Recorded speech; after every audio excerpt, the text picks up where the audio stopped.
Damn it. ఏంటిటా కుండబద్దలు కొడతా అత్త. నమస్కారం. కుండబద్దల ప్రేక్షకులకు స్వాగతం. విజయసాయి రెడ్డి తన రాజకీయ ప్రభావం చూపించుకోవటానికి ఒక డబల్ గేమ్ ఆడుతున్నాడు. ఇది గతంలోనే ఆయన రాజ్యసభ సీటుకి రాజీనామా చేసినప్పటి నుంచి ఆడుతున్న డ్రామా అయినప్పటికీ తాజాగా ఈడీ సోదాల తర్వాత బయటకు వచ్చి చంద్రబాబు నాయుడిని దుమ్మెత్తి పోస్తా అసలు అన్ని స్కాములు వాళ్లే చేస్తున్నారు అన్నట్టుగా చెప్పి ఇందులో తనకేం సంబంధం లేదు, ప్రమేయం లేదన్నట్టుగా మాట్లాడుతూ తను కొత్త పార్టీ పెడుతున్నట్టుగాను ఇక మీడియా కూడా పెట్టి అసలు రాష్ట్రంలో మూడో ప్రత్యామ్నాయం అవసరమైంది, అయితే అటు టీడీపీ లేకపోతే ఇటు వైసీపీ ఉన్నాయి, ఇక మూడో ప్రత్యామ్నాయంగా నేను వెలగబోతున్నాను అని ఆయన ఒక అనౌన్స్మెంట్ కూడా చేశాడు. కాకపోతే ఈ అనౌన్స్మెంట్ ద్వారా చూస్తే ఇప్పుడు ఎవరికి నష్టం అనే ఒక చర్చ అయితే ఒకటి నడుస్తుంది. ఇది జగన్మోహన్ రెడ్డి ఓట్లు చీలుస్తాడా, లేదు టీడీపీ ఓట్లు చీలుస్తాడా అనే దాని మీద కొంత చర్చ నడుస్తున్నా అసలు బీజేపీకి బీ టీమ్గానే ఈయన ఈ పార్టీ పెట్టబోతున్నాడు అనేది మరొక వాదన. అసలు దీంతో పాటుగా ఈయన వైఎస్ఆర్సీపీ లాగా విఎస్ఆర్సీపీ అనే పార్టీ పేరు కూడా పెడతాడనేది కూడా కొన్ని ఫన్నీ కామెంట్స్ కూడా వినపడుతున్నాయి.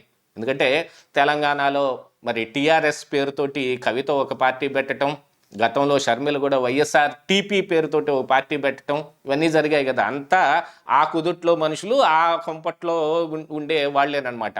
అందుకని వీళ్ళు కొత్తగా పార్టీ పెడుతున్నారు కానీ ఇలాంటి కామెంట్స్ కాక ఇంకేం వస్తాయి. కాకపోతే విజయసాయి రెడ్డి తన రాజకీయంగా ఓ ప్రభావం చూపించాలి అనే కోరిక అయితే బలంగా ఉంది ఆయనకి.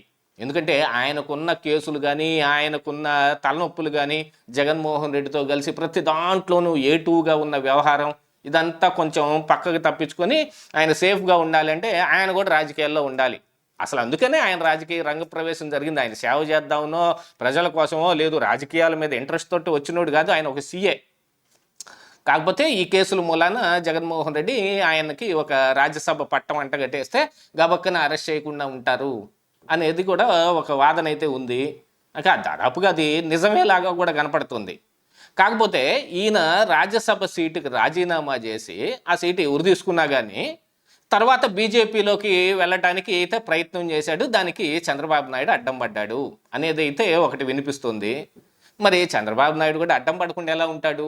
విజయసాయి రెడ్డిని బీజేపీ చేర్చుకుంటుంది అనగానే చంద్రబాబు నాయుడు ఏం చేస్తున్నాడు? ఇలాంటి వాళ్ళందరినీ వదిలేస్తూ ఉంటాడు అని ఆయన దుమ్మెత్తి పోస్తారు కదా. అందుకని వాళ్ళు కూడా అడ్డం పడి ఆపుకోవాల్సిందే. అది కాకుండా ఇలాంటి వాళ్ళందరినీ ఎక్కడ వాళ్ళక్కడిని నట్లు టైట్ చేసి వాళ్ళందరినీ ఇరికిచ్చి పెట్టి కూతే తప్ప వీళ్ళని ఫ్రీగా వదిలితే అటు తిరిగి ఇటు తిరిగి అన్ని పక్షులు ఆ గూటికే చేరతాయి అన్నట్టుగా ఈ పక్షులు జగన్మోహన్ రెడ్డికి చేరినా కూడా చేరే అవకాశం ఉంది. అలాంటి ప్రమాదం ఏం లేకపోలేదు. కాకపోతే ఈయనకి జగన్మోహన్ రెడ్డితో ఏం ప్రాబ్లం లేదు. చుట్టూతా ఉన్న కోటరీతోటే సజ్జల రామకృష్ణారెడ్డి ఇట్లాంటి వాళ్ళందరితోటే ఈయనకున్న ప్రాబ్లం. వాళ్ళందరూ కలిసి ఈయన్ని సైడ్ చేసేశారు. వైవి సుబ్బారెడ్డి కావచ్చు, ఈ సజ్జల రామకృష్ణారెడ్డి ఇలాంటి వాళ్ళందరి మీద ఆయన కామెంట్లు చేసే కదా జగన్మోహన్ రెడ్డికి ఏం తెలియదు, మొత్తం వీళ్ళే చేస్తున్నారనే కదా చెప్పాడు ఆ రోజున. కాకపోతే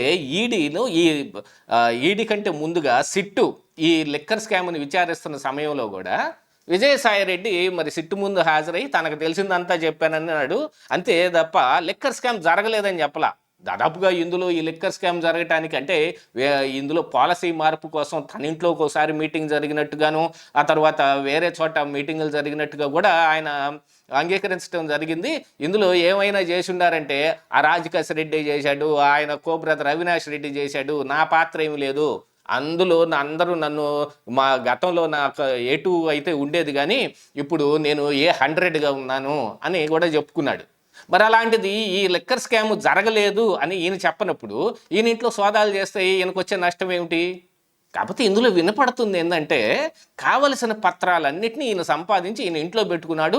ఆ పత్రాలను తీసుకెళ్ళటం కోసం అధికారికంగా ఆ పత్రాలను బయటపెట్టడం కోసం ఈడీ ఈ రైడ్లు చేసింది. దాంతోపాటుగా చెవిరెడ్డి భాస్కర్ రెడ్డి ఇంట్లోనో, మిథున్ రెడ్డి కంపెనీలోనో, గోవిందప్ప బాలాజీ, కృష్ణమోహన్ రెడ్డి, ధనుంజయ రెడ్డి ఇళ్లల్లోనో ఈ సోదాలన్నీ నిర్వహిస్తే మరికొన్ని కూడా దొరికే అవకాశం ఉంటుంది కదా. ఇక దాంతో వైఎస్ఆర్సీపీ డౌన్ అయిపోతుంది. ఆల్రెడీ వైఎస్ఆర్సీపీ జగన్మోహన్ రెడ్డి విధానాలతోటే బాగా అతలాకుతలం అయిపోతుంది. ఏమీ మాట్లాడలేని స్టేటస్కి వచ్చారు. ఇక మూలిగే నక్క మీద తాటికాయ పడ్డట్టు ఆర్కే లాంటి వాళ్ళు మీడియా కూడా జగన్మోహన్ రెడ్డిని దగులుకుంటే వైసీపీ సైలెంట్ అయిపోవాల్సి వస్తుంది. ఇక మరొక పక్కన ప్రభుత్వం కూడా ఈ వైసీపీలో ఉన్న ఈ పోస్టులు పెడుతున్న వాళ్ళు, లేకపోతే కీలకంగా ఉన్న వాళ్ళు, సజ్జల భార్గవ్ రెడ్డి లాంటి వాళ్ళ విచారణ, రోజువారీ విచారణ జరుగుతుంది పోలీస్ స్టేషన్లో. ఆయన కూడా ఏం చెప్పాలో అర్థం కాని పరిస్థితిలో ఉన్నాడు. ఇంక ఇవి కాకపోతే మరి నిన్న మొన్న కడపలో బాగా హల్చల్ చేసిన పెద్ద దస్తగిరి హత్య కేసు ఒకటి, ఆ కేసులోనూ పారిపోయి దాక్కోవాల్సిన పరిస్థితి వైసీపీ లీడర్లకు వచ్చింది. కారుమూరి అయితే ఆయన దాదాపుగా ఈ లిక్కర్ని షాపులకి చేరవేసే కాంట్రాక్టులు తాము తీసుకున్నట్టుగా సగం అంగీకరించేశాడు. లిక్కర్ స్కామ్ దాదాపుగా బయటపడిపోయే స్టేటస్కి వచ్చేసింది. ఈ సమయంలో A5గా ఉన్న విజయసాయిరెడ్డి ఇంట్లో కూడా మరి ఈడీ సోదాలు చేసింది. దీన్ని ఒక మిషగా తీసుకొని ఇప్పుడు వైసీపీ నాయకుల్ని అట్రాక్ట్ చేయడానికి గబక్కన బీజేపీలో చేర్చుకుంటే టీడీపీతో ప్రాబ్లం ఉంటుంది కాబట్టి వీళ్ళందరినీ వైఎస్ఆర్ కాంగ్రెస్ పార్టీలో నాయకులందరినీ అట్రాక్ట్ చేసుకొని ఇప్పుడు విజయసాయిరెడ్డి రేపు ఏం పార్టీ పెడతాడో మరి ఉన్న కామెంట్ లాగా వైఎస్ఆర్సీపీఏ పెట్టాడు అనుకుందాం. ఆ వైఎస్ఆర్సీపీలో అజైన్ చేస్తే బీజేపీకి బీ టీమ్గా పడి ఉంటారు. ఆల్రెడీ ఆపులో ఉన్న రాఘవ్ చడ్డా లాంటి వాళ్ళందరినీ అట్రాక్ట్ చేసేసుకుని ఒక 7 ఎంపీలని బీజేపీ పార్టీలో విలీనం చేసుకున్నారు. వాళ్ళు లెజిస్లేటివ్ పార్టీలో చీలిక, ఆ చీలిక పెద్ద మొత్తంలో ఉండటం, ఆ పెద్ద మొత్తాన్ని మొత్తం క్రోడీకరించి రాఘవ్ చడ్డా తీసుకెళ్ళి బీజేపీలో కలిపేసుకుంటే మరి రాజ్యసభలో కూడా అంగీకారం కూడా లభించేసింది వాళ్ళకి. ఇక నెక్స్ట్ వైఎస్ఆర్సీపీలో ఉన్న ఎంపీలే, అందులో ఉన్న రాజ్యసభ ఎంపీల్లో ఇప్పుడు వరుసగా టైం అయిపోయిన తర్వాత అయితే టీడీపీయో జనసేన అందులో షేర్ తీసుకునే అవకాశం ఉంటుంది. మేజర్ షేర్ ఎటుకుడి టీడీపీకే రావాల్సి ఉంటుంది, ఎందుకంటే వాళ్ళ ఎమ్మెల్యేలే కదా ఎక్కువ మంది ఉన్నారు. అలాగా కాకుండా గంపగొత్తగా వైసీపీలో ఉన్న వాళ్ళ మొత్తాన్ని మళ్ళీ లెజిస్లేటివ్ పార్టీ విలీనం చేసినట్టుగా ఒక డ్రామా కట్టి పోయి బీజేపీలో చేరిపోతే వాళ్ళందరూ బీజేపీ ఎంపీలు అయిపోతారు. దీంతో పాటుగా ఇప్పుడు లోక్సభలో ఉన్న ఈ 4 వైసీపీ ఎంపీలు కూడా దాదాపుగా బీజేపీలో చేరతారనే ఒక పుకారు కూడా బాగా రేగుతుంది. రాజ్యసభలో ఉన్న వైవి సుబ్బారెడ్డి నేతృత్వంలో మొత్తం వెళ్ళిపోయారనుకోండి, మరి వీళ్ళు కూడా వెళ్ళిపోయే అవకాశమే ఉంటుంది కదా. మిథున్ రెడ్డి, అవినాష్ రెడ్డి ఇలాంటి వాళ్ళు కూడా బీజేపీలో చేరిపోయి బీజేపీకి బలం పెంచుకోవడానికి, అంటే ఇటువైపు చంద్రబాబు నాయుడుదో లేకపోతే నితీష్ కుమార్ని అయితే ఆల్మోస్ట్ వాళ్ళు వాళ్ళకి అనుగుణంగా మార్చేసుకున్నారు. కానీ చంద్రబాబు నాయుడు అలా మారట్లేదు కాబట్టి వైసీపీలో ఉన్న వాళ్ళందరినీ తీసుకోవటం, విజయసాయిరెడ్డి పార్టీ పెడితే ఈ వైసీపీ నాయకులందరినీ అందులోకి అజైన్ చేయటం, ఆ తరువాత 33 నాటికి పరిస్థితులు ఎలా ఉంటే ఆ రకంగా వైసీపీతోటే చేరిపోవటానికి విజయసాయిరెడ్డి కూడా సంసిద్ధంగా ఉండటం, ఇవన్నీ జరిగే అవకాశాలు మెండుగా ఉన్నాయి.